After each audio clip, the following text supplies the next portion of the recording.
Good afternoon, Gages Lake. Hope you're having a great Wednesday. Today is Wednesday, August the 25th, and it's the last Wednesday of August, and that's so crazy.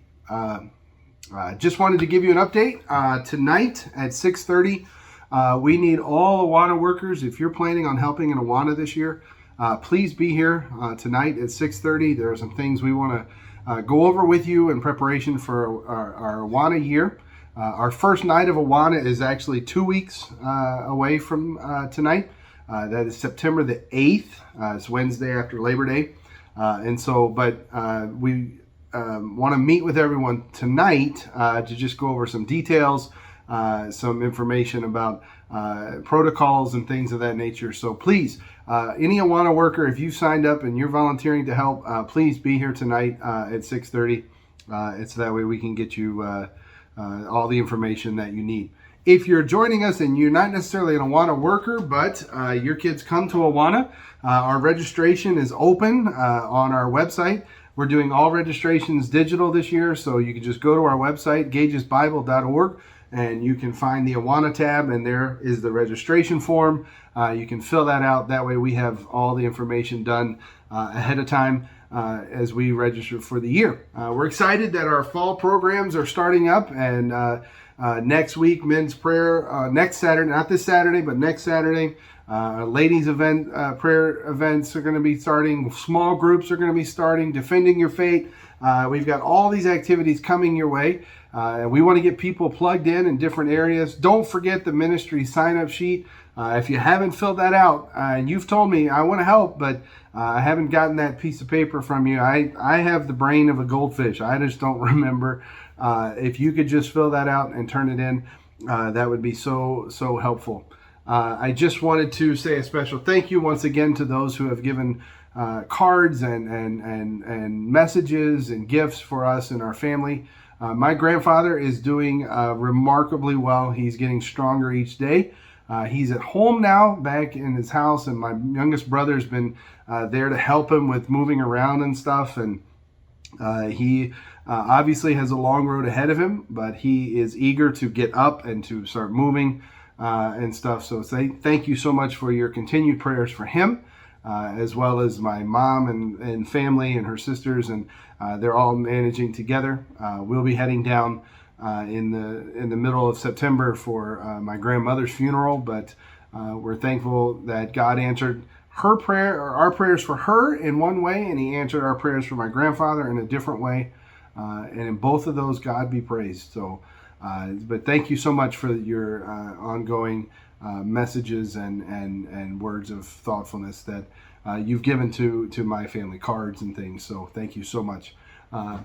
I just wanted to share a quick thought from the Word today as I was reading in Colossians, actually.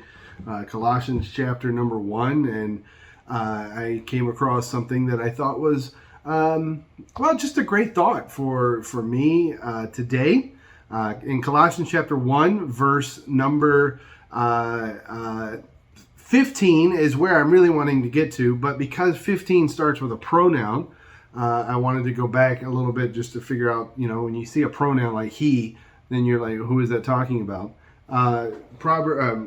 Colossians 1 verse 15 says, he is the image of the invisible God. Who is the image of the invisible God? You have to go back to verse 14. In whom we have redemption, the forgiveness of sins. That doesn't tell us.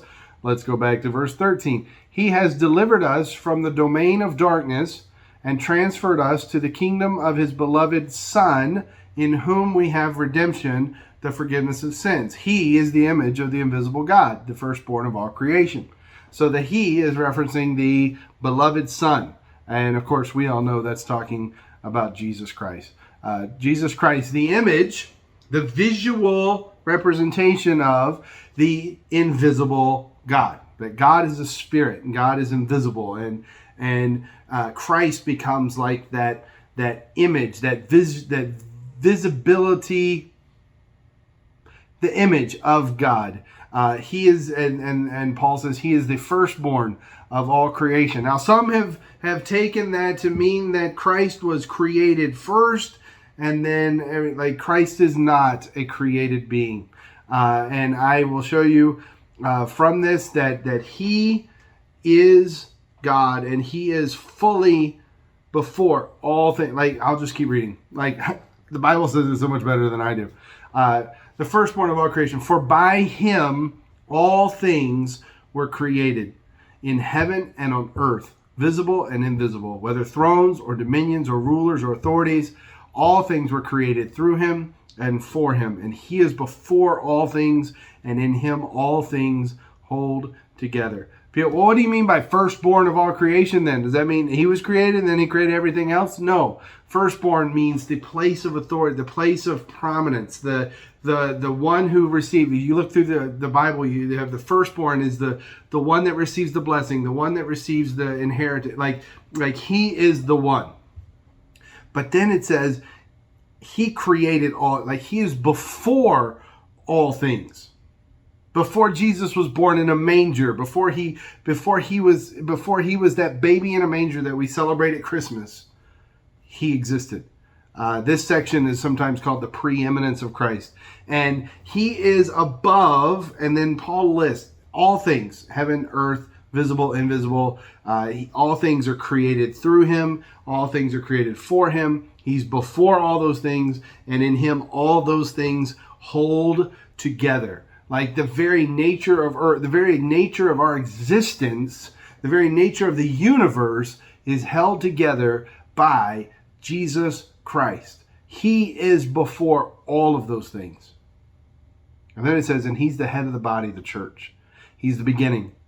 The firstborn from the dead means he's the first one to rise from the dead. That in everything he might be preeminent, that he might remain first. For in him all the fullness of God was pleased to dwell, and through him to reconcile to himself all things, whether on earth or in heaven, making peace by the blood of his cross. Like, such powerful words.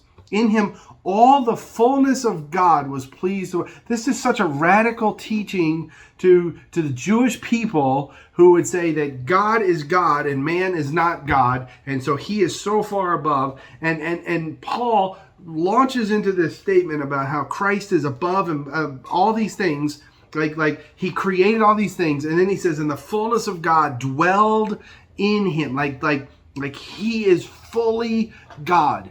What an amazing picture. And for some of these people, they may have even seen Jesus while he was alive. They may have even seen, or they knew someone who did know Jesus. Like, here we sit 2,000 years later, and we're looking back going, well, okay, yeah, Jesus. Like, for us, we think about Jesus, the person, only as the baby in the manger, or only as dying on a cross, like the physical Jesus. But for the people that actually were there, for them to see him and then hear that he's fully God, like some of it, like I think maybe we disconnect that. Like we believe he's fully God, but he's fully man too. Like, he was really there, and he is a real, genuine person. Like, this passage to me is just a beautiful description. Because, see, when things get difficult for me, I have to remember that in him, all things are held together. Like, there's nothing that's happening. The fall of Afghanistan is not a surprise to Jesus Christ. The 9/11, we're coming up on the 20-year anniversary of 9/11. It was not a surprise to Jesus Christ. It wasn't a surprise before it happened, when it happened, or after it happened. Like, the entire existence is being held together by him for a particular purpose. And my question for us this in the middle of the week is, what part of my life am I refusing to let Christ hold together? Am I trying to hold together myself? Am I trying to just keep control of? When ultimately, I'm not in control. I have to let go. I have to let go of my control and say, God, you hold all things together. God, I am in your hands. I am your slave, as we see in the book of 2 Peter. Like, I am your child. use me and help me to worship you as the creator, as the one who's holding the universe together, and to worship Jesus Christ, and to worship what Christ, through the making peace by the blood of his cross. What an amazing passage. And I encourage you to study through this, to meditate on this, because as verse 13 said, he delivered us from darkness. He put us in the kingdom of his Son, in whom we have redemption, the forgiveness of sins. What a great reminder. I hope that you have a great end of your week. If there's anything we can do for you, please send us an email, send us a text message. We look forward to seeing you this Sunday as we continue through 2 Peter. Have a great week, everyone. We'll see you next.